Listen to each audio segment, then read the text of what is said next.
Bonjour dans la deuxième partie de notre vidéo des 10 erreurs que les profs devraient éviter de commettre. Dans la première partie, on a cité les 5 premières erreurs.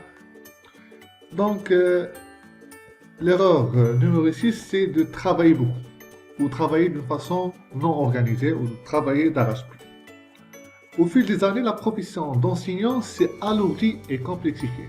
Les enseignants dénoncent la surcharge et la lourdeur de leur travail, ce qui engendre un réel manque de temps pour effectuer correctement leur travail, devenu de plus en plus ardu. Ce qui engendre un réel manque de temps pour effectuer correctement leur travail, devenu de plus en plus ardu. Selon différentes enquêtes, la profession d'enseignant est touchée par la détresse psychologique parce qu'il exerce une profession très exigeante. En fait, le travail en classe n'est pas la seule tâche que le professeur doit accomplir. Ce n'est d'ailleurs que la partie visible de leur travail. Il assume d'autres responsabilités pédagogiques et administratives. Quand la cloche de fin de classe sonne, c'est un autre travail invisible qui commence pour les enseignants. Par exemple, la préparation et le suivi du cours, la correction des copies et la collaboration avec les parents d'élèves.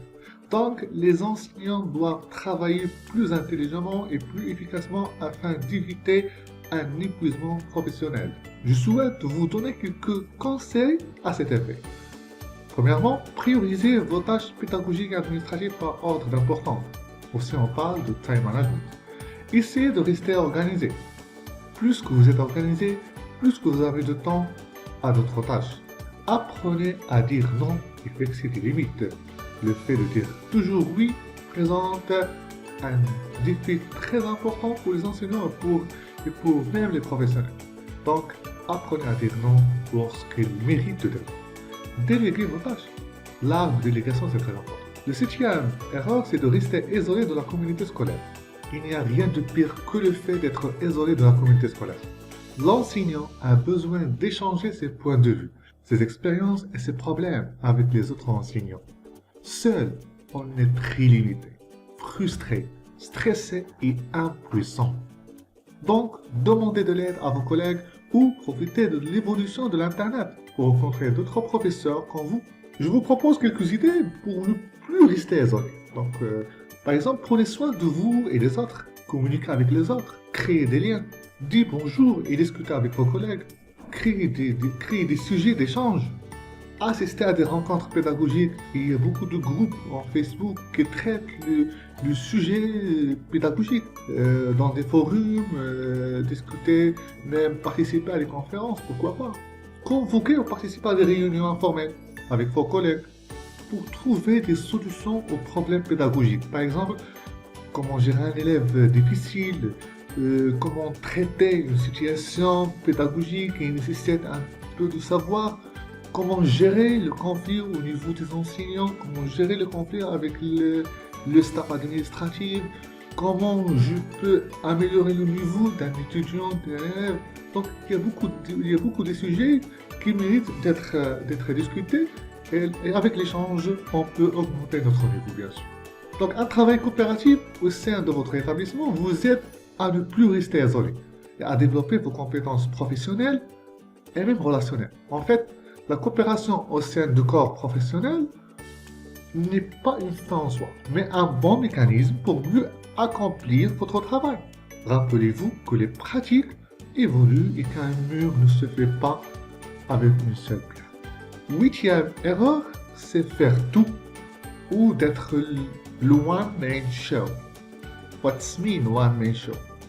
One-man show, c'est un spectacle donné par un artiste seul. Sur ça.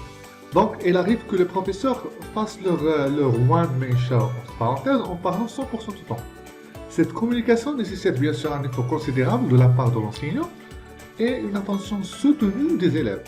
Pendant le cours magistral, l'élève peut tout faire, sauf ce qui justifie sa présence en classe. Jouer, dessiner, lire d'autres livres et parfois dormir. Pour que les élèves apprennent mieux, il faut qu'ils réagissent, participent, tâtonnent, résolvent des problèmes, fassent des erreurs et développent un esprit critique. Donc, je souhaite partager avec vous quelques idées pour rendre vos élèves plus actifs et participatif. Première technique, c'est d'utiliser l'étude de cas. Donc, cet outil d'évaluation donne aux élèves un problème à résoudre. Les élèves travaillent en groupe. Cela crée une saine émulation en classe, en plus de leur permettre de partager des idées et de critiquer les idées des autres.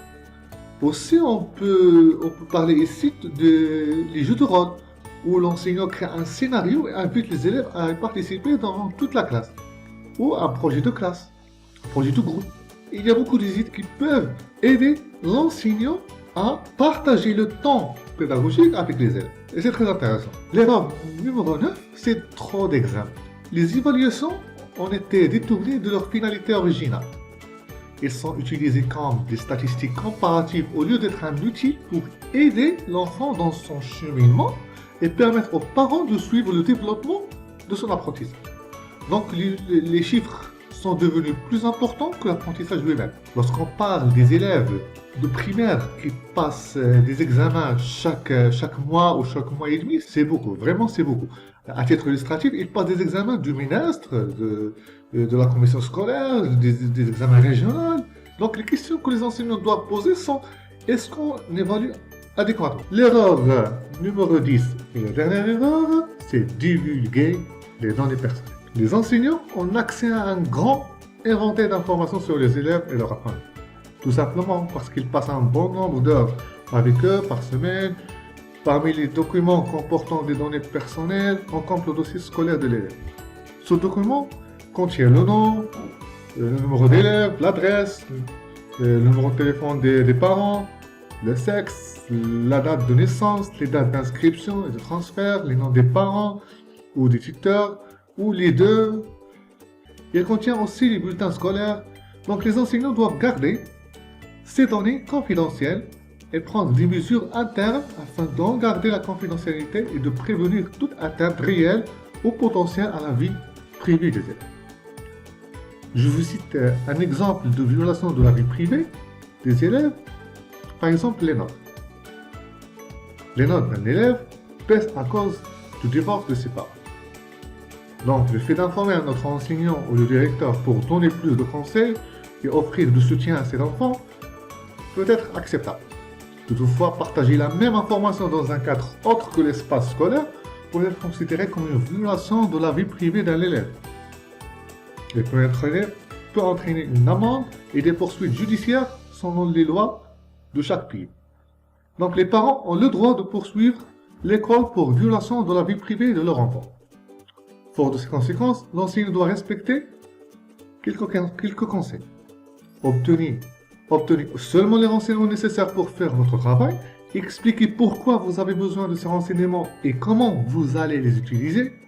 Et bien sûr, essayez de garder les données personnelles en toute sécurité.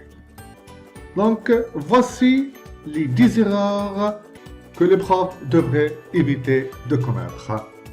À bientôt!